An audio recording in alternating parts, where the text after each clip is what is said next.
Welcome back to another Tabletop Core Battle Report. You guys haven't seen him yet. This is Kevin. Hi. Kevin is the man with the Necrons. So we're doing a little Adeptus Custodes versus Necrons action today. This ought to be pretty interesting. This is the same list I'm running that I did last time. I got a Captain Commander, or Shield Captain in a large Terminator armor. I did give him the Captain Commander trait, which in this case is the Indomitable Constitution. So he's got 9 wounds instead of just 7. His relic is the Eagle's Eye, so 3 up invul and save basically. And then the Warlord trait, I went with Dreadhost today. So his Warlord trait's All-Seeing Annihilator. Him or any friendly unit within 6 inches basically has exploding 6s in combat. I have a unit of Sword and Board, Custodian Guard, and then a 3-man unit of Alaris Terminators as well, all with the Kinsella axes. Never not take the axes.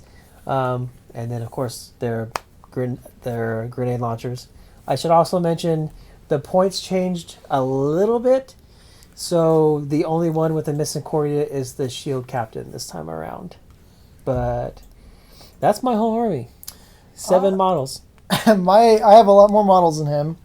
I am playing the Necron Nihilakh Empire. That not really much there other than they're just all my units are OBSEC, not just my troop choices.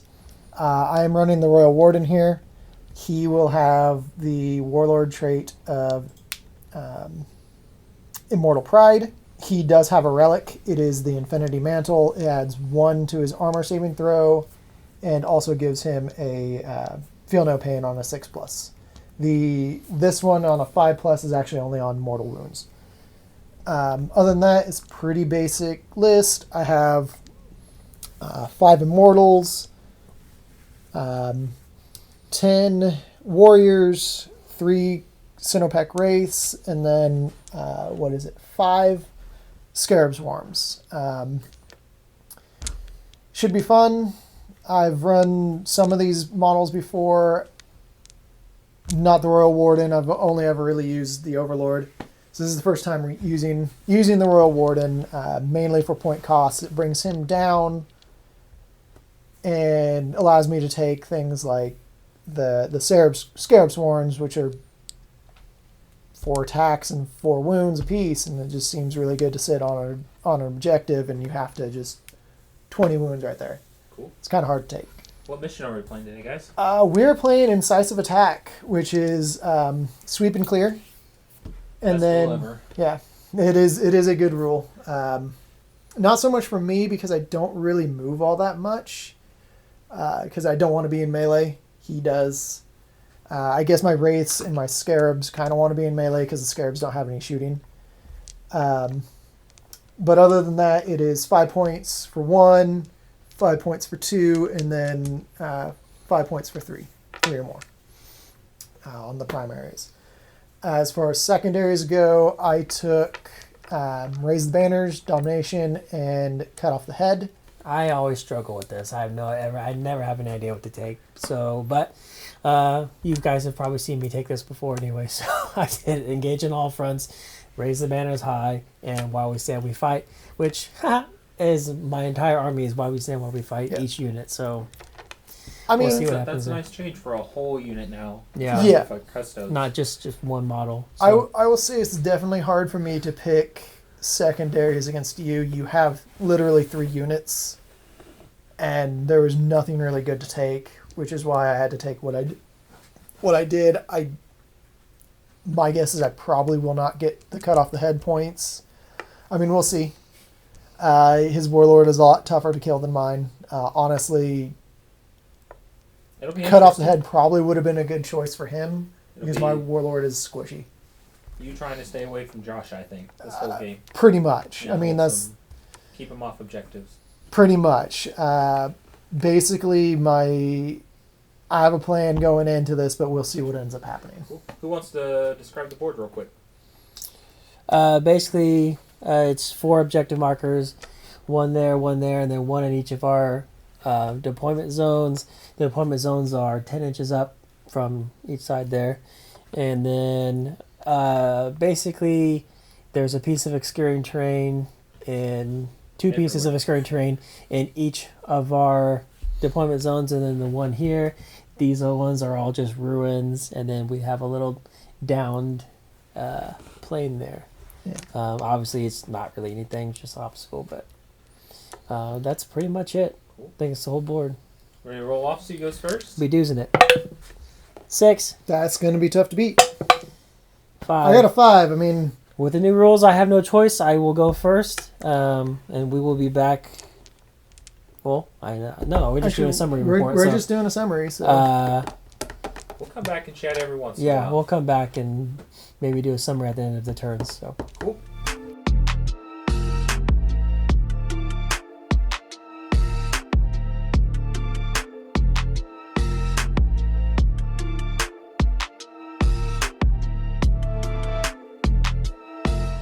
okay, so very uneventful turn 1. I tried to keep my Lars hidden behind this obscuring so they can't get shot. But I did unleash the lions, so that unit of Lars Terminators is now 3 individual units. The guard with their sword and boards just stayed still and raised a banner, and I'm still on that objective. And then Shield Captain did a little advance, so he rolled a 4. So he moved 10 inches up here, again trying to play the points. But that's my whole turn, so we'll do the same thing, let Kevin run through a whole turn and do a little summary.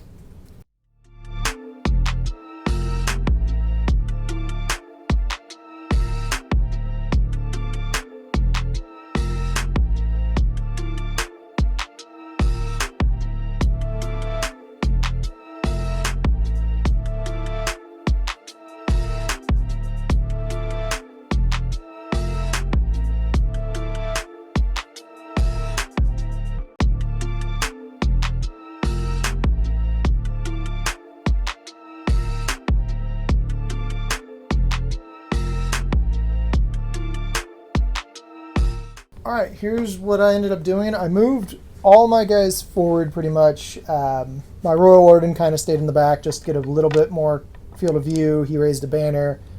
I popped a strat to also allow him to shoot. I do, as of right now, still hold this objective. I do not quite hold this one. I shot everything I could into his Warlord over here. His Warlord has 3 wounds left. I think that was a pretty successful turn 1 for me. I didn't kill anything, no, but I did almost kill his Warlord in the first turn. But other than that, yeah, we'll see how that goes for the next turn. His Josh's turn too.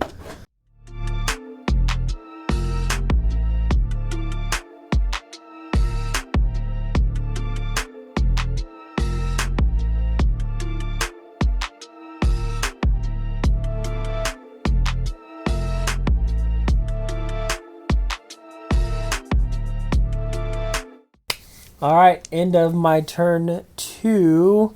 We got some charges off, so one of my Warlord got in with his Wraith, Yes. and then one of my Unleashed Lions here got in as well on a charge.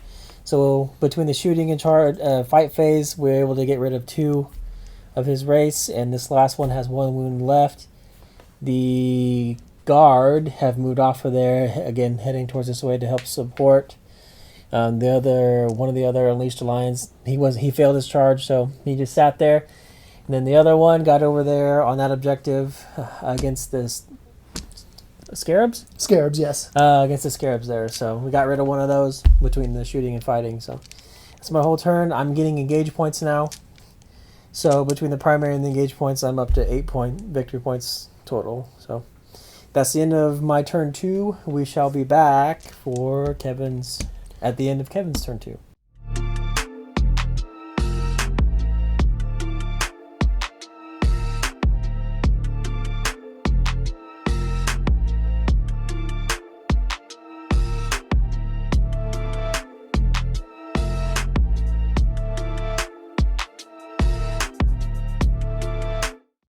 did quite some daring things here. I went ahead and charged with my last Wraith into this Alaris Terminator. This guy is still, and I also charged with my Warriors, which probably wasn't a good idea, but we'll see how that ends up. I did end up killing off his Warlord, and I was able to raise another banner over here, and I hold this objective and I hold that objective as well. And I was able to kill off one of his other Alaris Terminators over here in the center. So he is down to just a handful of units left. I did a lot of movement over here. I did lose my Wraiths. They're all gone. My Warriors are still at 9. I have not made a reanimation protocol yet on any of my models. Yeah, that's about it when it comes to what happened in this turn. I did score technically on domination because I do hold more objectives than him. Currently, that could very easily change this turn. Yeah, that's about it. We will be back with Josh's top of turn 3.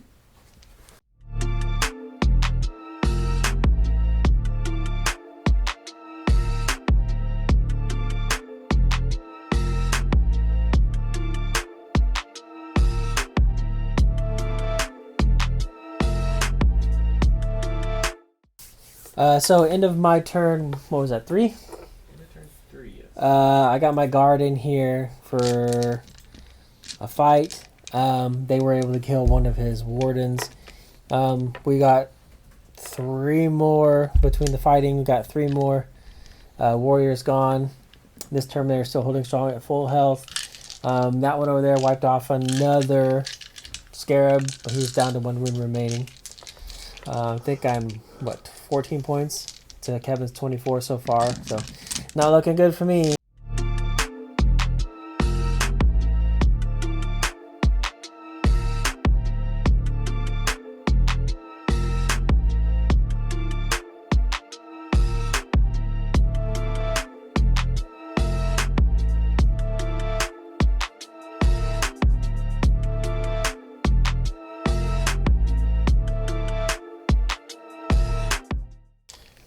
For me?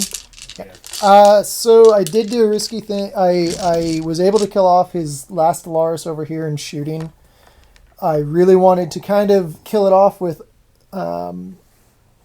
more shooting, but I had to waste all my shooting into it.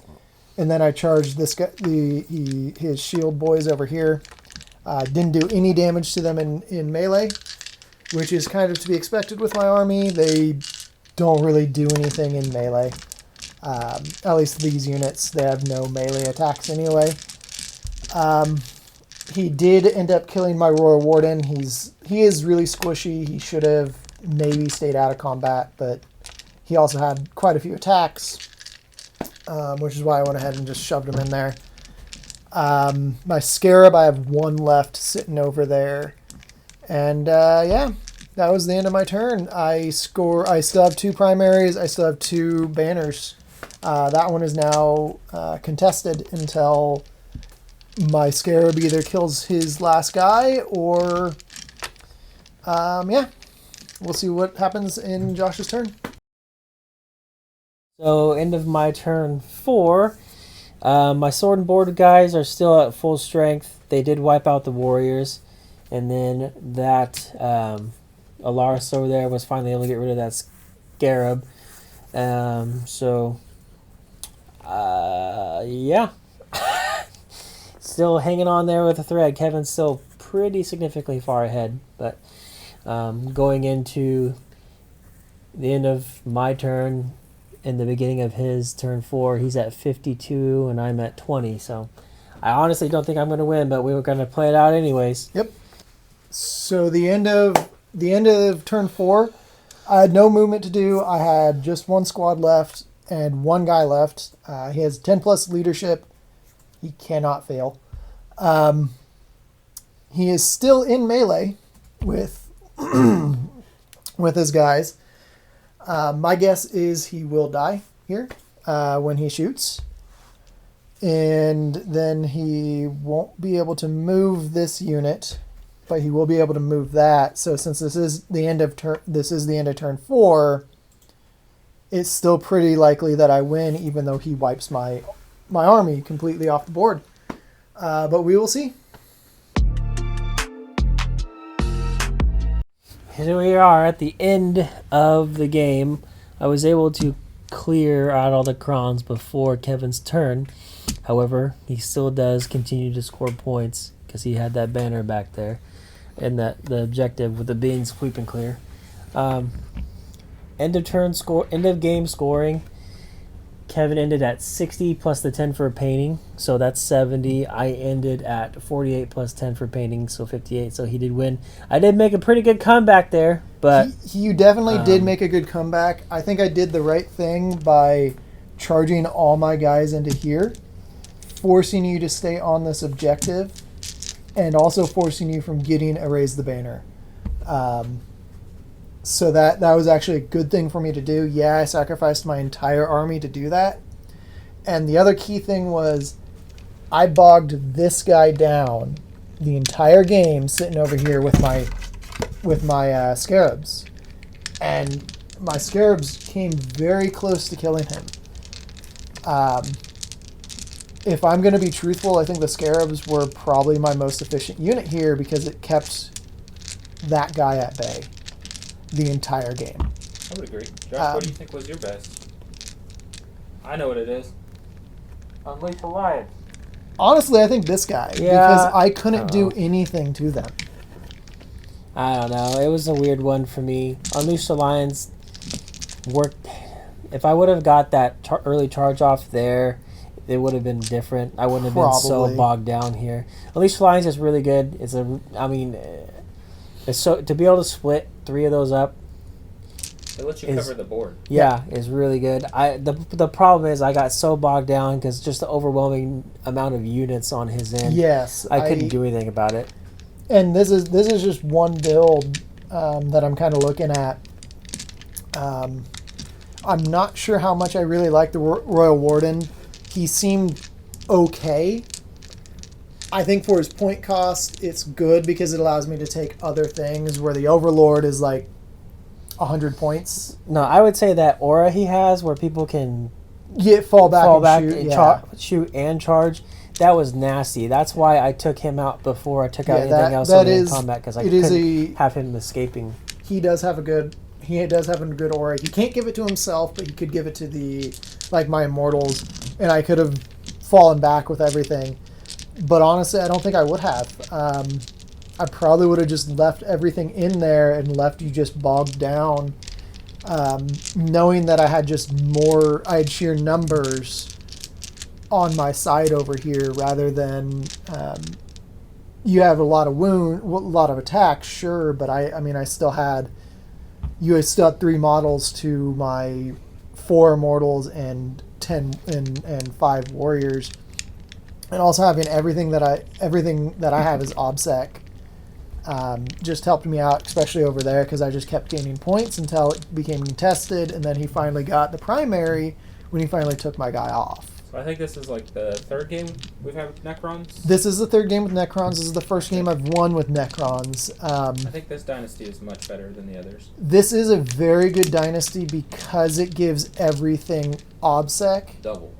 And then on top of it, everything that already has OBSEC is double OBSEC. So my Warriors count as, if I had a full 10-man squad, they count as having 20. That's particularly good against Custodes, where everything has OBSEC, but they're very small units. Yes.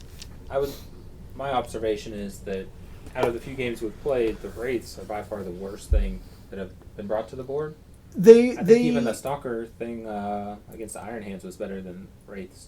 Yes and no, but I think what the Wraiths bring to the board is the fact that they bring melee to my board where I have no melee otherwise. Yeah. They're pretty cheap point cost.